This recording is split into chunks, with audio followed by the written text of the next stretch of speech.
Salut tout le monde, ici c'est Extreme, je précise bien Extreme PC Gamer 974.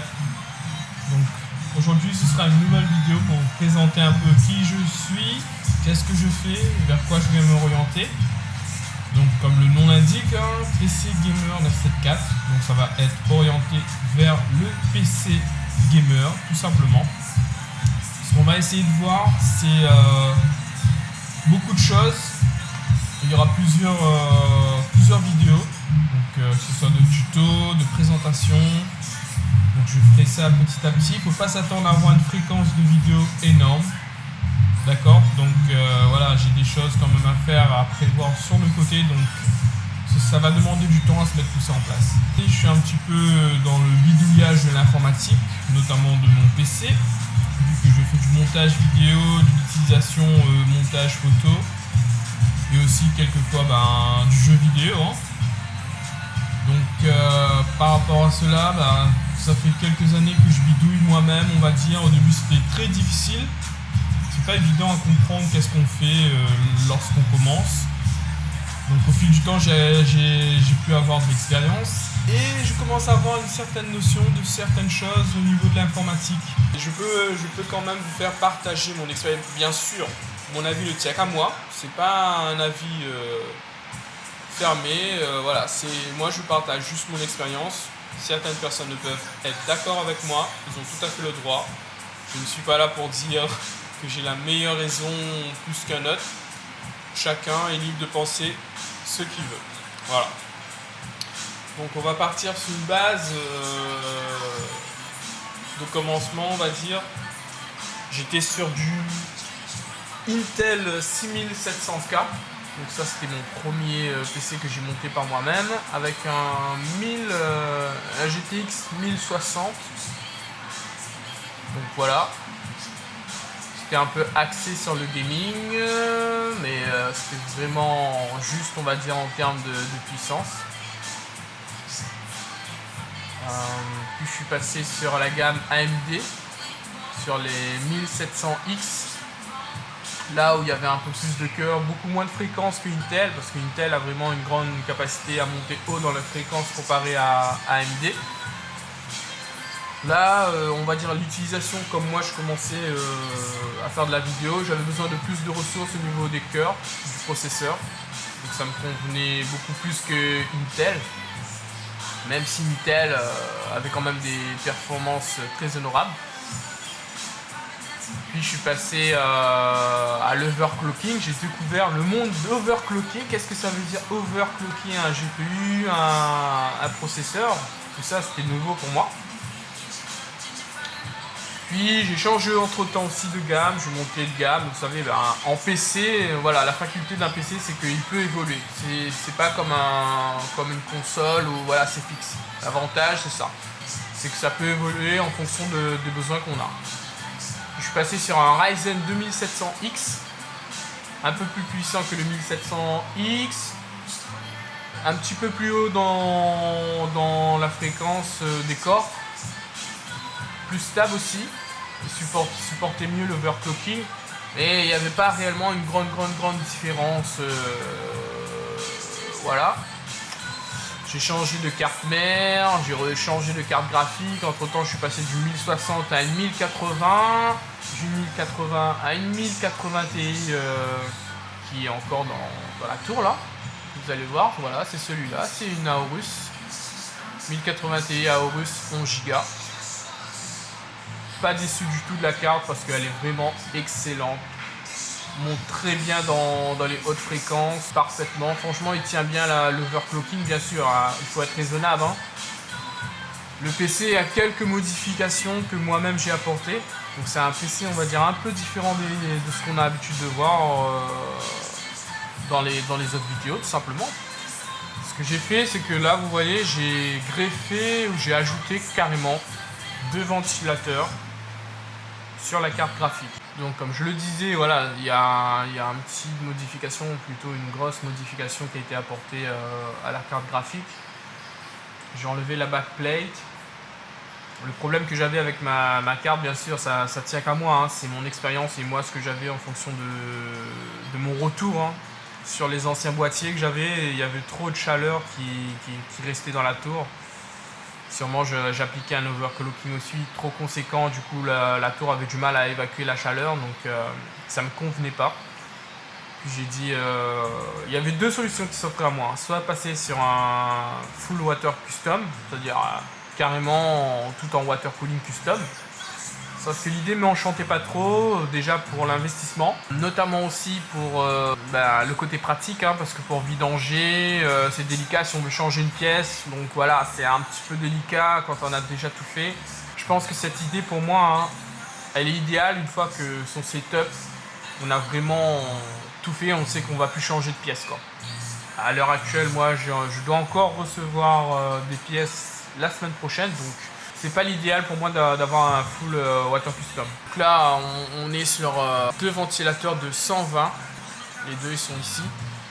Pas à la perfection, mais ça fait son taf au niveau refroidissement. J'ai des gains au niveau de température. Le fait que j'ai enlevé la backplate, du coup, ça aspire l'air directement sur de la carte graphique et pousse directement vers le haut parce que j'ai besoin d'extraire la chaleur au maximum. Donc voilà les deux ventilos. Bon, après je fais un petit tour du PC, on verra un petit peu plus dans le détail.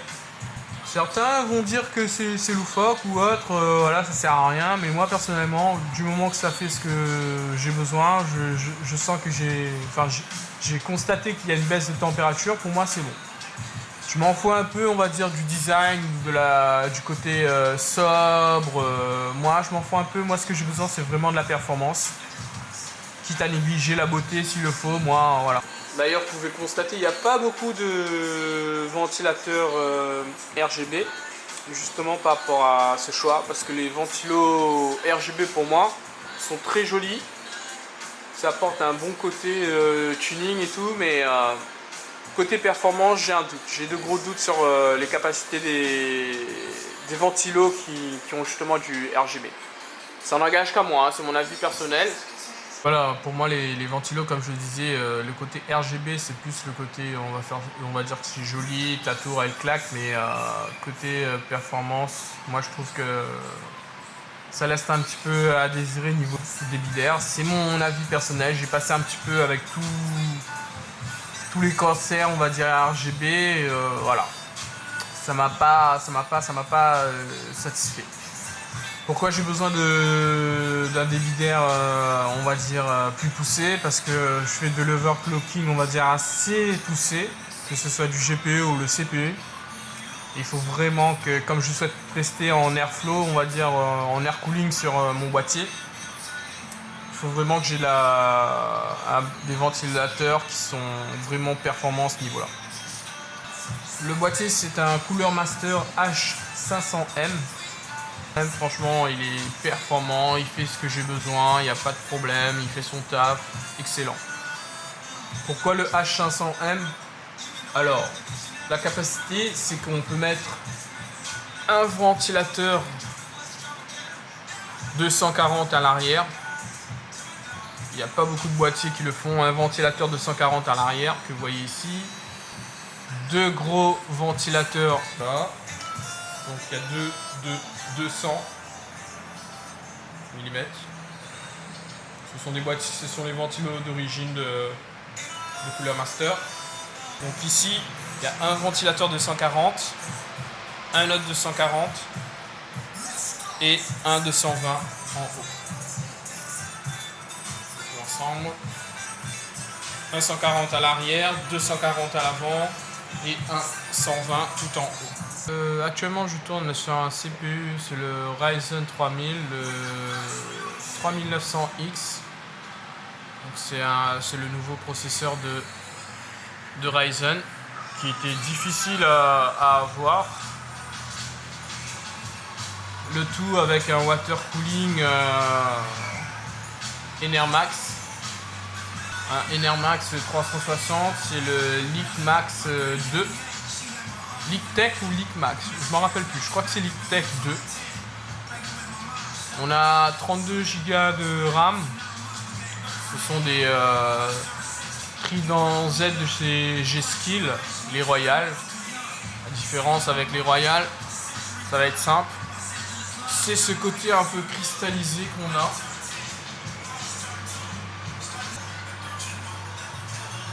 Donc aussi côté performance, donc là elles sont cadencées à 3600 MHz. Et voilà, je crois qu'on a fait le tour de l'ensemble. Donc je récapitule: boîtier H500M, alimentation Corsair CX 850 watts, un GPU Aorus 1080 Ti, le CPU c'est le Ryzen 3900X, 3 ventilos de 140 et 6 ventilos de 120. Parce qu'il y en a aussi avec... ils font vraiment leur taf aussi. Hein. Franchement, au niveau performance, moi, je ne suis pas déçu. Alors, quelle est l'utilisation? Comme j'ai dit, je fais du montage vidéo, donc Adobe Premiere, j'utilise Photoshop pour la photo, retouche aussi avec Lightroom, After Effects pour les effets visuels, et notamment du gaming aussi de temps en temps. Ah oui, j'ai oublié de parler de la carte mère. La carte mère, c'est une Asus X470 Pro Prime. Donc c'est pas trop compatible avec le Ryzen 3900. Il fait son taf, hein, mais pour le moment je ne peux pas l'overclocker. Il est d'origine le 3900X. Le problème avec le 470, c'est qu'il manque de phase d'alimentation pour pouvoir pousser sur le processeur. Donc voilà. Je pense que AMD, ils ont fait un très beau produit. Franchement, les Ryzen, les derniers, les 3000 sont vraiment puissants. Mais les cartes mères, il faut vraiment avoir les cartes mères adaptées pour les utiliser, quoi. C'est vrai que le prix sont assez conséquents, mais je trouve que si toi tu joues dans l'overclocking, tu verras pourquoi ça passe pas à un certain moment. C'est un boîtier qui est optimisé à ma façon, donc il y a certaines modifications qu'on ne retrouvera pas. Donc voilà, il y a les deux comme ceci, les deux 220. Petite modification aussi à l'arrière, comme ceci. Bon, il y a encore des modifications que je dois faire, des pièces que je dois recevoir, donc c'est normal, c'est un peu le bazar au niveau du cap. Un petit ventilateur ici de 10. Et il y en a aussi un autre derrière l'alimentation. En fait, c'est vraiment extraire au maximum le flux d'air, l'air chaud, quoi. Là, un maximum d'air va rentrer là, direct. Le GPU va pousser l'air en haut avec les deux ventilateurs qui sont là pour ça. Vous voyez aussi, il y a les radiateurs ici, là, à l'intérieur, donc au niveau du processeur de la carte graphique, juste derrière là, donc je ne sais pas si on va le voir, ce sera difficile. L'air chaud sera extrait par ce petit ventilateur là. Hop, juste ici. Voilà. Lui il va optimiser encore l'extraction d'air chaud. Il faut bien comprendre que lorsqu'on on décide de faire un PC gamer, optimisé pour son utilisation, bien sûr, j'entends bien. Il est très facile de faire entrer l'air chaud, mais il est plus difficile de faire sortir l'air chaud. C'est le gros problème que moi je constate. Je vois beaucoup de PC où voilà, les gens ils s'optimisent vraiment sur les composants processeurs, carte graphique, mais ils oublient forcément la partie de refroidissement. C'est quelque chose de très important, ça va sauvegarder tes pièces, une durabilité beaucoup plus longtemps. Tu vas protéger tes composants, tu vas pousser un peu dans les tours, notamment si tu joues en 4K. Moi c'est mon cas, je joue que en 4K parce que la configuration c'est que je la branche sur une télé 4K. Donc c'est pour ça qu'il n'y a que du 4K qui est diffusé en permanence. C'est pas du 2K. Donc la carte mère, la carte graphique est vachement sollicitée. Et notamment aussi le processeur. Donc vraiment faites attention. Enfin moi je conseille de vraiment privilégier ça. Voilà. Si on commence, voilà, on se dit bon, on se prend une carte graphique, un processeur, un petit boîtier, mais par la suite si vous voulez évoluer, voilà, monter vraiment en gamme.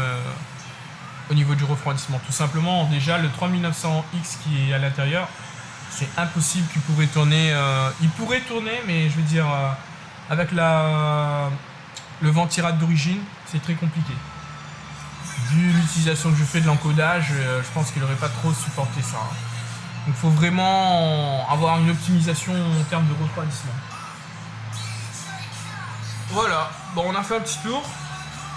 Voilà la présentation de ce que je peux dire de mon setup. Il y aura des benches par la suite. Quelques petites surprises notamment à voir aussi. Là pour l'instant j'ai de très bons scores en bench. En sachant que là je suis d'origine au niveau CPU. Il n'y a que la partie carte graphique qui est overclock. Ça devrait promettre par la suite. Merci bien en tout cas d'avoir suivi. Encore une fois, on est passionné, hein, franchement. Tu l'utilises, c'est la passion, c'est l'utilisation, c'est beaucoup de choses. Donc